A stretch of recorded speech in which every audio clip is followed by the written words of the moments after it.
الحمد لله رب العالمين والصلاة والسلام على سيد المرسلين اما بعد فأعوذ بالله من الشیطان الرجیم بسم اللہ الرحمن الرحیم. میرے ساتھ مل کر پڑھ لیں الصلاة والسلام علیک یا رسول اللہ وعلی آلک واصحابک یا حبیب اللہ. محترم سامعین السلام علیکم ورحمۃ اللہ وبرکاتہ. 16 سفر المظفر 1443 ہجری 24 ستمبر 2021 یوم الجمعہ فرائیڈے. پارہ پہلا الف لام میم، سورہ دوسری سورۃ البقرہ، آیت نمبر 34، تفسیر کی قسط نمبر 375. شیطان نے موسیٰ علیہ السلام سے جو باتیں عرض کی اس میں سے پہلی بات غضب یعنی غصے کی میں نے آپ کی خدمت میں عرض کی کچھ تفصیل. دوسری بات جو اس نے کہی موسیٰ علیہ السلام سے کہ دوسری بات کہ جب تم حتی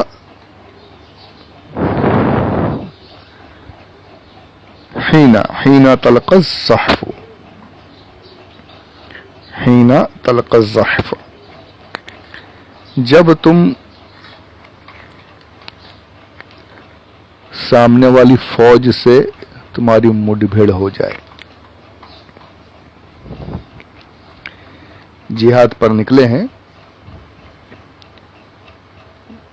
اور سامنے لشکر کھڑا ہے دشمن کا، ہم لشکر میں ہیں، فوج تیار ہے، جا رہے ہیں. شیطان کہتا ہے کہ اس وقت میں مجھ سے بہت ڈرنا. اس وقت میں انسان کے پاس آتا ہوں، ابن آدم کا. دیکھیں یہاں شیطان نے بھی لفظ انسان کا استعمال کیا ہے، صرف مسلمان نہیں، یہ ہر طرف ہے. یہ انسانوں کے پاس پہنچ جاتا ہے، مسلمانوں کے پاس تو خاص طور پر پہنچتا ہے. جب جنگ کا وقت ہو تو میں پہنچ جاتا ہوں اور اسے بیوی بچوں کی، گھر بار کی، ہر چیز کی یاد دلاتا ہوں.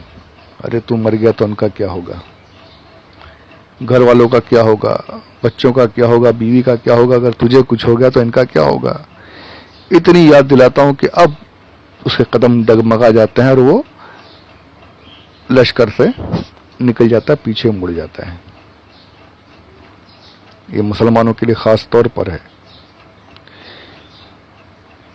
آج کل جہاد نہیں ہو رہے، آج کل اسلامی حکومت ہی نہیں ہے تو جہاد کیا ہوں گے. یہ جو آئیسس اور القاعدہ وغیرہ جو کر رہے ہیں یہ جہاد نہیں، یہ ٹیررزم ہے. یہ اس کو ہمیشہ میں نے کہا ہے کہ یہ سب ہم ان کو سپورٹ ہی نہیں کرتے، ان کی مخالفت کرنا چاہیے. جہاد الگ چیز تھی. اس وقت میں شیطان پہنچ جایا کرتا تھا، اور آج بھی اگر آئندہ کبھی موقع رہا تو آج بھی یہ کرے گا. یہ اچھا بھی یہ بھی نہیں ہے کہ صرف جہاد اسی طریقے سے ہو. جہاد ہر بری چیز سے روکنے کو جہاد کہا جا سکتا ہے. وہاں پر شیطان نہیں کرنے دے گا ہم کو، فوراً آ جائے گا. ظلم کے سامنے کھڑے ہونے میں فوراً کہ یار اپنا کیا، اپنے کو کیا کرنا ہے یار، اپنے گھر والوں کا کیا ہوگا. ناحق کو روکنے کے لیے فوراً آ جائے گا، ارے یار جانے دینا، اپنے کو کیا کرنا ہے، ابھی تو اتنے کام باقی ہیں. یہ سب کے ساتھ یعنی بالکل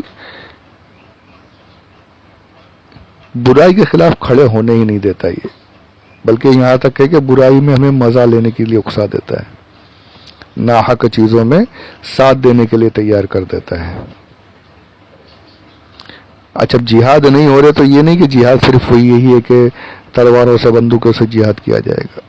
جی نہیں، ایک جہاد تو ایسا ہے کہ ہم ہمیشہ کر سکتے ہیں، وہ جہاد ہے اپنے نفس سے. جہاد اکبر کہا گیا اسے، نفس کی مخالفت کرنا. اب نفس کہہ رہا ہے کہ آرام کرو، سوتے رہو، اس سے جہاد کر کے فجر کے وقت میں اٹھ جانا، نماز پڑھنا، یہ جہاد ہے. نفس کہہ رہا ہے کہ یار کہاں کون پورا دن بھوکا رہے گا، روزہ رکھے گا، پانی نہیں پئیں گے، پیاسے رہیں گے، اس نفس کے خلاف میں جہاد کر کے روزہ رکھ لینا، یہ جہاد ہے۔ پیسے نکل نہیں رہے، کہاں سے یار اتنے پیسے چلے جائیں گے، کون دے گا زکوٰۃ، چھوڑو یار، نفس کہہ رہا ہے کہ مت دو، اب اس کے خلاف جہاد کر کے زکوٰۃ ادا کر دینا، یہ جہاد ہے۔ نفس ہر نیک کام سے روکتا ہے، سنتوں پر چلنے سے روکے گا، ارے یار ابھی کہاں اپنی عمر ہوئی، کہاں شادی ہو گئی، ابھی سے داڑھی رکھ لیں گے تو لوگ کیا کیا بولیں گے، اب اس نفس کی مخالفت کر کے چہرے کو سنت سے سجا لینا، یہ جہاد ہے۔ ان سب چیزوں سے روکتا ہے شیطان۔ جہاد صرف وہی نہیں تھا، جہاد یہ بھی ہے، نفس کی مکاریوں سے، نفس کی عیاریوں سے، نفس کی مخالفت کر کے بھی ہمیشہ ہم جہاد کر سکتے ہیں، اپنے آپ کو، اپنے نفس کو مار کر کے جہاد اکبر کر سکتے ہیں، شیطان کو دور بھگا سکتے ہیں، ہرا سکتے ہیں۔ تو یہ دوسرا موقع ہے کہ اس میں شیطان آ کر کے روکتا ہے، یاد دلاتا ہے، ہمیں بھی یاد دلاتا ہے کہ یار داڑھی رکھ لی تو کیا ہوگا، پیسے چلے گئے تو کیا ہوگا، یہ سب چیزیں یاد، اور ہمیں روکتا ہے اس جہاد سے، اس مقابلے سے روکتا ہے۔ تو یہاں پر اس سے ڈرنا چاہیے، ہرانا چاہیے، اس کی مخالفت کرنی چاہیے۔ اللہ ہمیں جہاد اکبر کرنے والا بنا دے، نفس کے ساتھ مخالفت، نفس کے ساتھ جہاد کرنے والا بنا دے، آمین بجاہ النبی الامین صلی اللہ علیہ وسلم۔ اب آخری چیز جو تیسری بات اس نے بتائی، شیطان نے موسیٰ علیہ السلام سے کہا، تیسری بات، وَإِيَّاكَ، ڈرو، مجھ سے ڈرو، ڈرو اس بات سے، مجھ سے کیا، یعنی اس موقع سے ڈرنا۔ تو کون سا موقع؟ ان تجالس امرأۃ لیست بذات محرم، جو عورت، جو لڑکی، جو خاتون تمہاری محرم نہ ہو، غیر محرم ہو، اس کے ساتھ تنہائی میں، اکیلے میں بیٹھنے سے ڈرنا۔ غیر محرم کے ساتھ تنہائی بالکل بھی نہیں چلے گی۔ کیا کہتا ہے؟ کیوں؟ کیونکہ جب تم تنہا ہوتے ہو غیر محرم کے ساتھ تو میں میسنجر بن جاتا ہوں، اس کا پیغام تم تک پہنچاتا ہوں، تمہارا پیغام ان تک، یہ نہیں کہ لکھ کر کے لیٹر میسیجز جا رہے ہیں واٹس ایپ وغیرہ، جی نہیں،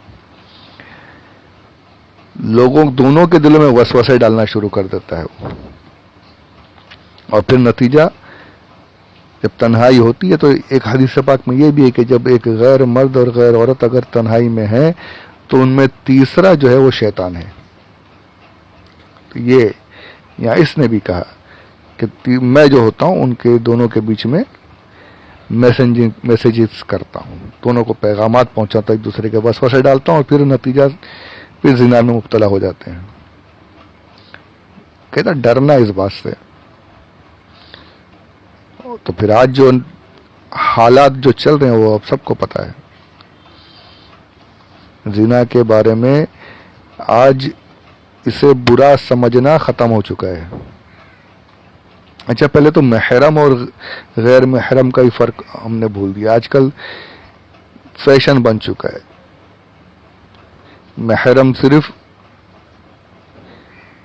جو اصلی رشتے ہیں، ماں کے، خالہ، بھانجی، پھوپھی، جو اس کی جو ڈیٹیلز ہیں وہ اصلی رشتے ہیں۔ اب جو کزنس جو ہیں، خالہ کی بیٹی، ماموں کی بیٹی، چاچا کی بیٹی، پھوپھی کی بیٹی، یہ سب بھی غیر محرم ہے۔ کزنس کے ساتھ بھی آپ نہیں بیٹھ سکتے اکیلے، جن کے ساتھ آپ کا نکاح ہو سکتا ہے وہ سب غیر محرم ہے،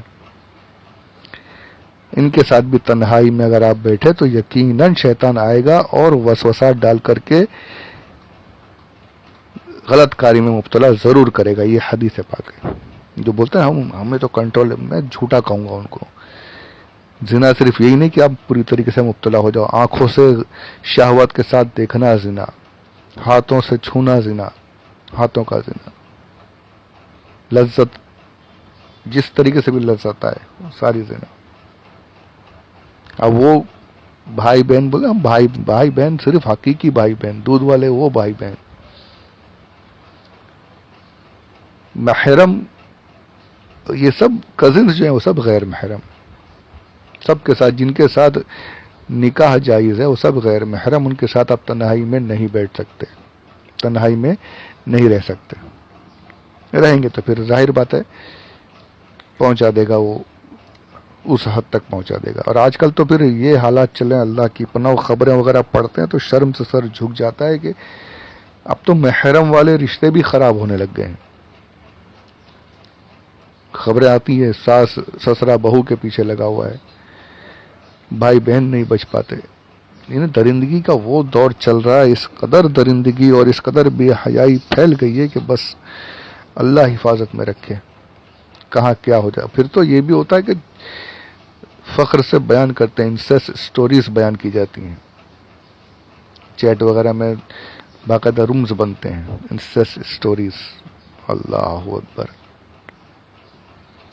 آج یہ حال ہو چکا ہے. فلمیں بن رہی ہیں آپس میں، یعنی محرمی رشتوں پہ خرابی کرنے کے بارے میں باتیں چل رہی ہیں. تو پھر اب تو غیر محرم کو تو چھوڑ ہی دیجیے. اللہ رحم کرے ہمارے حال پر، اللہ رحم کرے. آمین بجاہ نبی الامین صلی اللہ علیہ وآلہ وسلم. اور پھر یعنی ماحول اتنا برا چل رہا ہے کہ جو زنا بالجبر جسے ریپ کہا جاتا ہے، اس کے ایسے ایسے واقعات آ رہے ہیں، ایسی درندگی لوگوں میں چڑھی ہوئی ہے کہ کچھ سمجھ میں نہیں آ رہا کیا کہاں کس طرف جا رہے ہیں ہم لوگ. مسلمان اس میں یہ نہیں کہ مسلمان بچے ہوئے ہیں بالکل، پر زیادہ تر غیر لوگوں کی طرف سے یہ حرکتیں ہو رہی ہیں.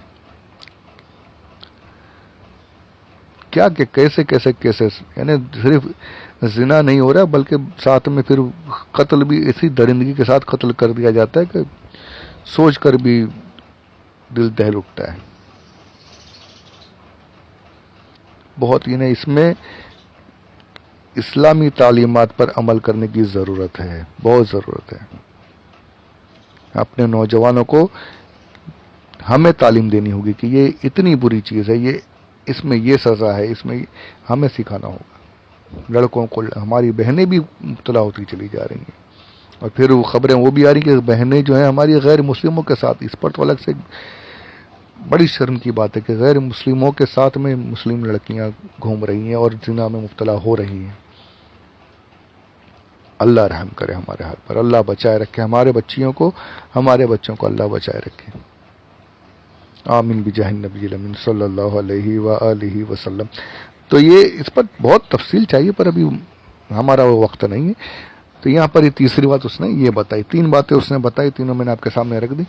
اب یہ حدیث پاک یہاں پر مکمل ہوئی ہے.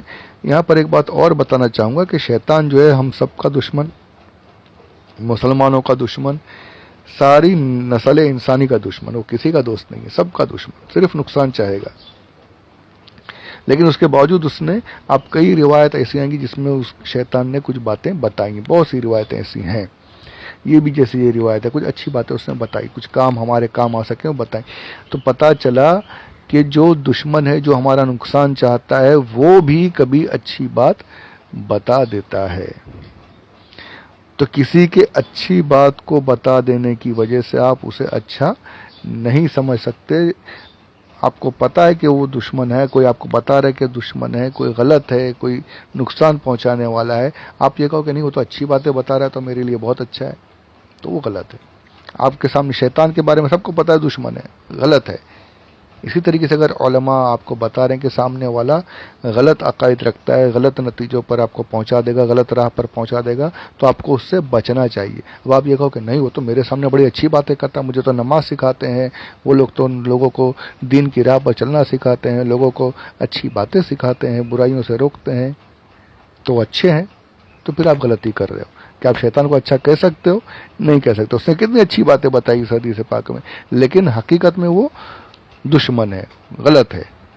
اسی طریقے سے اگر آج کوئی آ کر آپ کو اچھی باتیں بتائے اور آپ اس کی اچھی باتوں کی وجہ سے، نماز کی دعوت کی وجہ سے، روزے کی دعوت کی وجہ سے، دین کی تبلیغ کی وجہ سے اگر آپ اس کو اچھا سمجھ رہے، اس کے عقیدے خراب ہیں، لوگ آپ کو بتا رہے ہیں کہ عقیدے خراب ہے، آپ کے عقیدے بگاڑ دے گا، تو یہ آپ غلطی کر رہے ہو۔ کسی کے صرف اچھائی سکھا دینے پر آپ اسے اچھا نہیں کہہ سکتے جبکہ آپ کو لوگ بتا رہے ہیں کہ یہ غلط ہے۔ تبلیغی جماعت کے بارے میں کہہ لیجئے، اہل حدیث کے بارے میں کہہ لیجئے کہ آپ کو بتایا جا رہا ہے کہ یہ غلط عقیدے رکھتے ہیں، ان کے عقیدے خراب ہے، آپ یہ کہو کہ نہیں ہم تو وہ دین کی باتیں سن رہے ہیں ان سے، وہ تو ہمیں دین کی باتیں سکھاتے ہیں بس، تو وہ غلط نہیں ہو سکتے اس سے، تو یہ آپ کی غلطی ہے۔ شیطان کو جس طریقے سے آپ شیطان کو اچھا نہیں کہہ سکتے، اس طریقے سے غلط عقیدے والوں کو بھی آپ اچھا نہیں کہہ سکتے۔ جیسے شیطان سے بچنا ہے ویسے ان سے بھی بچ کر رہنا ہے۔ اللہ ہمیں عقل سلیم عطا فرمائے، عمل کی توفیق عطا فرمائے، آمین۔